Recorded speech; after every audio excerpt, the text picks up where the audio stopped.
ધોરણ 6 વિષય ગણિત ચેપ્ટર 1 સંખ્યા પરિચય। આપણે અગાઉના ભાગમાં સંખ્યા પરિચય વિશે થોડુંક શીખ્યા હતા, એના થોડા મુદ્દા શીખ્યા હતા।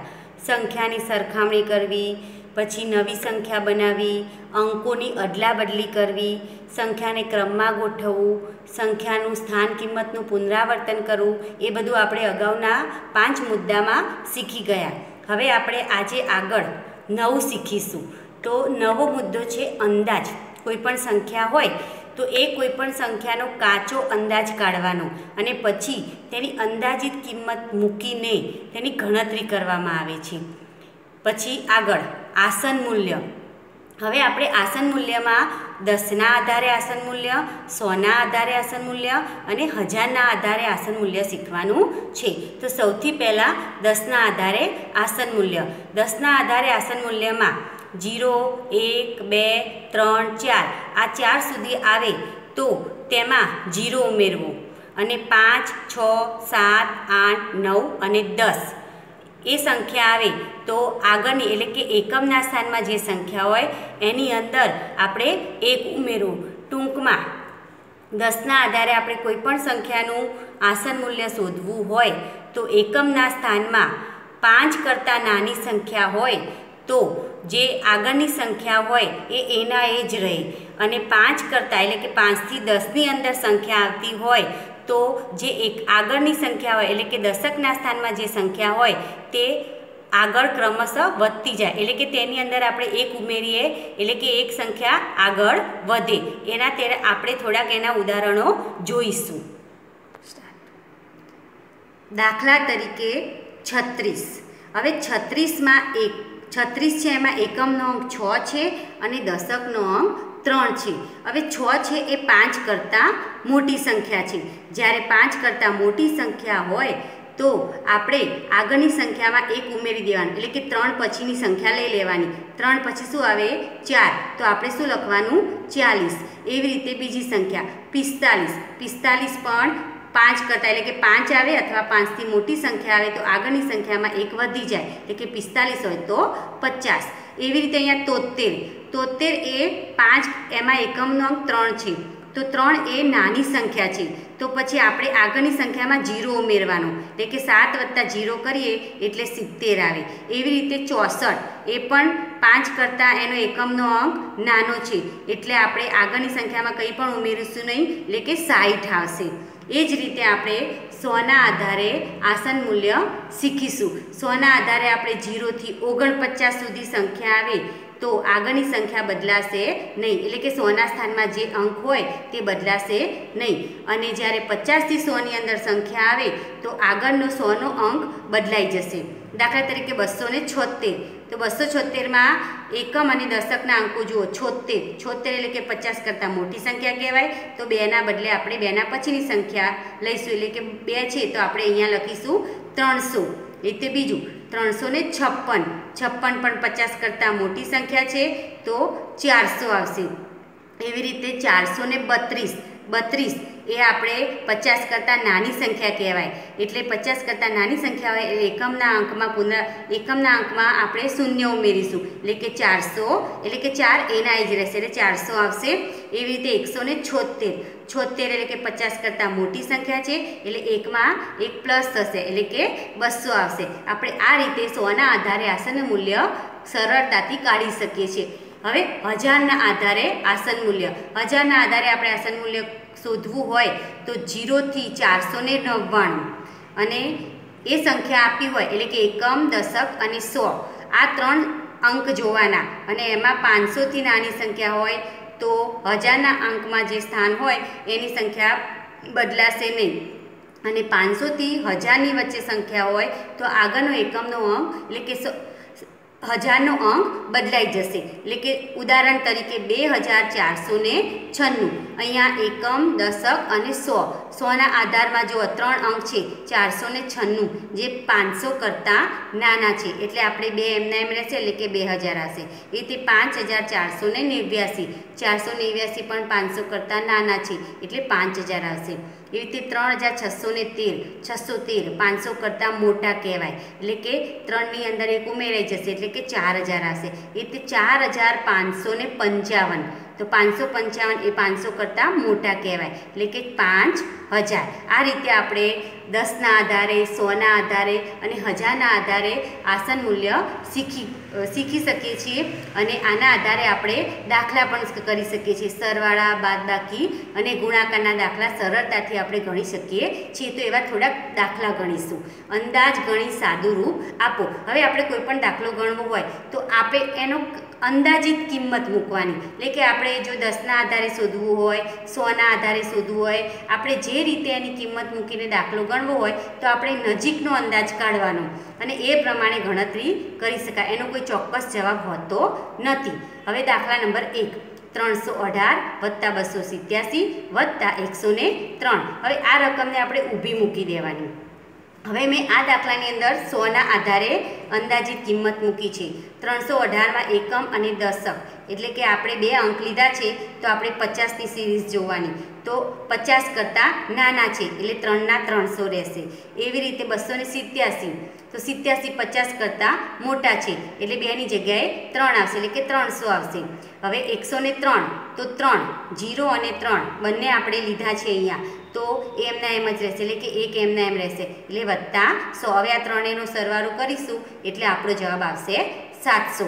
આ રીતે આપણે સરવાળો કરી શકીએ છીએ. આને આપણે ખાલી એકમનો અંક લઈએ તો પણ ચાલે. એ આપણે આપણી રીતે નજીકનો અંદાજ કાઢીને સરળતાથી સરવાળો કરી શકીએ છીએ. હવે દાખલા નંબર 2 294 × 405. હવે આ રકમનો આપણે અહીંયા ગુણાકાર કરવાનો છે. 294ની નીચે આપણે 100ના આધારે અંદાજિત કિંમત મૂકી શકીએ છીએ. 94 એટલે કે 50 કરતાં મોટી કહેવાય એટલે કે 2 છે એના 300 થઈ જશે. એ રીતે 405 એ પણ 100ના કરતાં નાની સંખ્યા છે એટલે કે 50 કરતાં નાની સંખ્યા છે. આ પણ 50 કરતાં મોટી હતી એટલે આપણે 300 મૂક્યા. આ 50 કરતાં નાની છે એટલે આપણે 4ના 4 રાખીશું એટલે કે 400 થઈ જશે. આપણે એ સંખ્યાની બદલે શૂન્ય તો મૂકવાની જ બરોબર.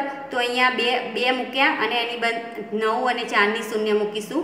405 એટલે કે આ બંનેની 0 મૂકીશું એટલે કે 300 × 400. પછી આ રકમનો આપણે ગુણાકાર કરવાનો એટલે 3 ચોક 12 અને પછી આ જેટલી શૂન્ય વધી છે એ બધી એની પાછળ લગાવી દેવાની એટલે કે આપણો જવાબ આવશે 1,20,000. આ રીતે આપણે ગુણાકાર કરી શકીએ છીએ.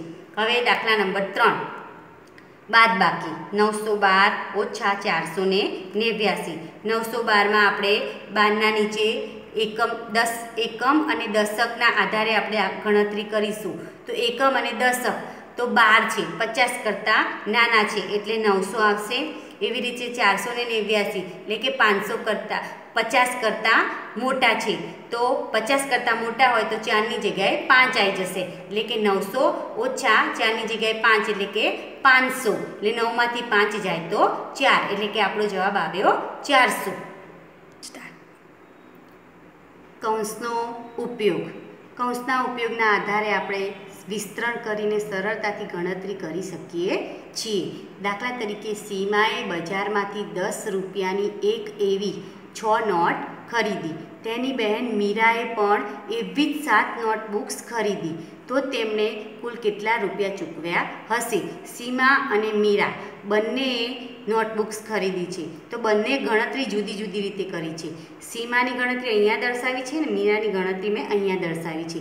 સીમાની અહીંયા એક નોટબુકના 10 રૂપિયા છે એટલે સીમાએ એવી નોટબુક્સ સીમાએ 6 × 10 એટલે કે સીમાએ બજારમાંથી 10 રૂપિયાની એક એવી 6 નોટ ખરીદી બરોબર.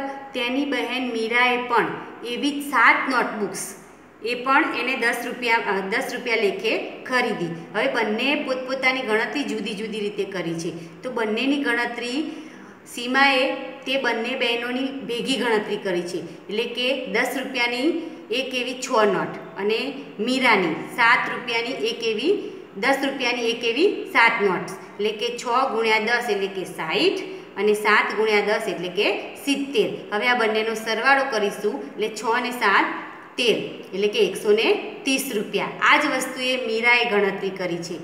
એને શું કર્યું છે? એને બંને નોટોનો સરવાળો કર્યો છે. બંને એક જણને 6 નોટ ખરીદી છે, એકને 7 નોટ ખરીદી છે. તો 6 + 7 બરાબર 13. હવે એક નોટબુક્સના કેટલા રૂપિયા છે? 10 રૂપિયા. તો 6 + 7 એટલે 13 ગુણ્યા જે ભાવ હતો તે અહીંયા લખી દીધો, એટલે કે એના વડે ગુણી કાઢ્યું, એટલે કે 13 ગુણ્યા 10 એટલે કે 130 રૂપિયા. આ રીતે કૌંસનું વિસ્તરણ પણ કરી શકાય છે. બીજું ઉદાહરણ જોઈશું, 7 ગુણ્યા 109. હવે આપણે આનું વિસ્તરણ દ્વારા ગણતરી કરવાની છે.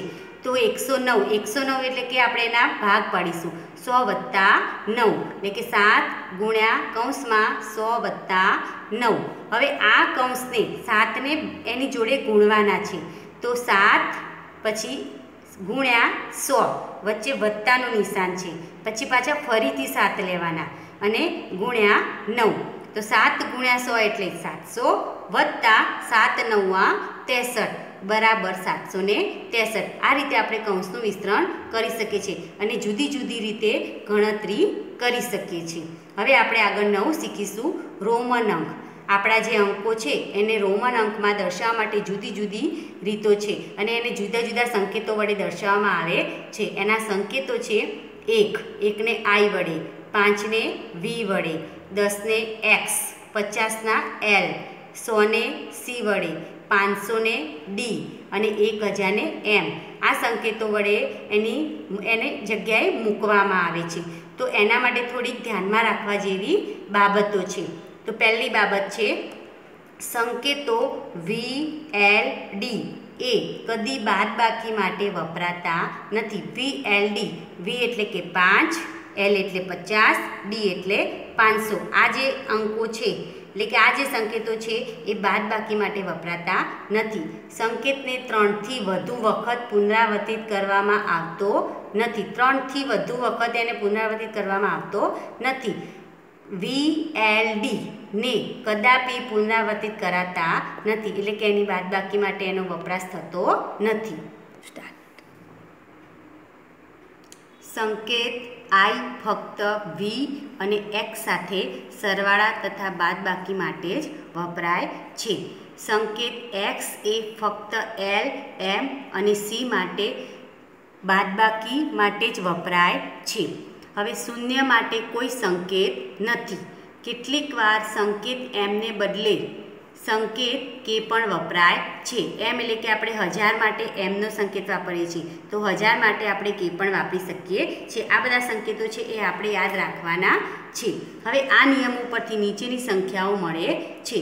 હવે આપણે ખાસ કરીને જ્યારે રોમન અંકની સંખ્યા બનાવવી હોય તો ખાસ કરીને 2 વસ્તુ શીખી લેવાની, 1 થી 10 અને 10 થી 100. આટલું શીખશો એટલે તમને 1 થી 100 સુધીની સંખ્યા જાતે બનાવતા આવડશે. 1 એટલે I, 2 એટલે ડબલ I, 3 એટલે ટ્રિપલ I, 4 એટલે IV, 5 એટલે V, 6 એટલે VI, 7 એટલે V ડબલ I, 8 એટલે V ટ્રિપલ I, 9 એટલે IX, 10 એટલે X. આ આપણે તૈયાર કરી દેવાનું. એના પછી આપણે 10 એટલે તો X, 20 એટલે ડબલ X, 30 એટલે ટ્રિપલ X, 40 એટલે XL, 50 એટલે L, 60 એટલે LX, 70 એટલે L ડબલ X, 80 એટલે L ટ્રિપલ X, 90 એટલે XC અને 100 એટલે C. આ આપણે 5 વાર લખીને તૈયાર કરી દેવાના, કારણ કે આ તમને આવડશે એટલે તમારી જાતે તમે રોમન અંક બનાવી શકશો. એ કેવી રીતે બનાવવાની એ હું તમને શીખવાડું. હવે આપણે અહીંયા 11 છે, 11 થી 20 સુધીના રોમન અંક લખવા છે. તો 11 એટલે કે 10 વત્તા 1. હવે 10 માટે આપણે X અને 1 વધ્યો, 1 એટલે I એટલે કે XI. એવી રીતે આપણે 12 એટલે X ડબલ I.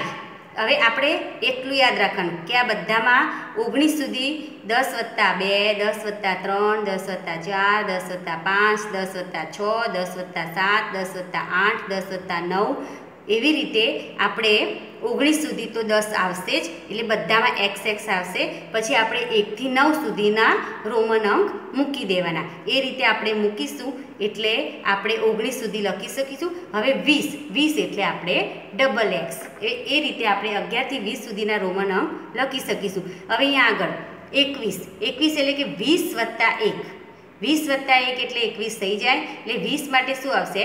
XX, અને 1 એટલે I. એવી રીતે આપણે 29 સુધી XX લખીશું, અને પછી 9નું IX, અને 30 એટલે XXX. એ રીતે આપણે 21 થી 30 સુધીના રોમન અંક બનાવી શકીશું. એવી રીતે 30 વત્તા 1 એટલે 31 થઈ જાય.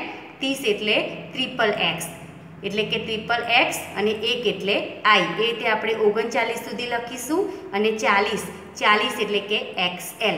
આ રીતે આપણે 31 થી 40 સુધીના રોમન અંક બનાવી શકીએ છીએ. હવે આગળ 41 એટલે 40 એટલે XL, 40 વત્તા 1 એટલે કે 40 એટલે XL, અને 1 એટલે I. એવી રીતે આપણે 49 સુધી લખી શકીએ છીએ. 49 એટલે કે 40 વત્તા 9 એટલે કે XL, 9 એટલે IX.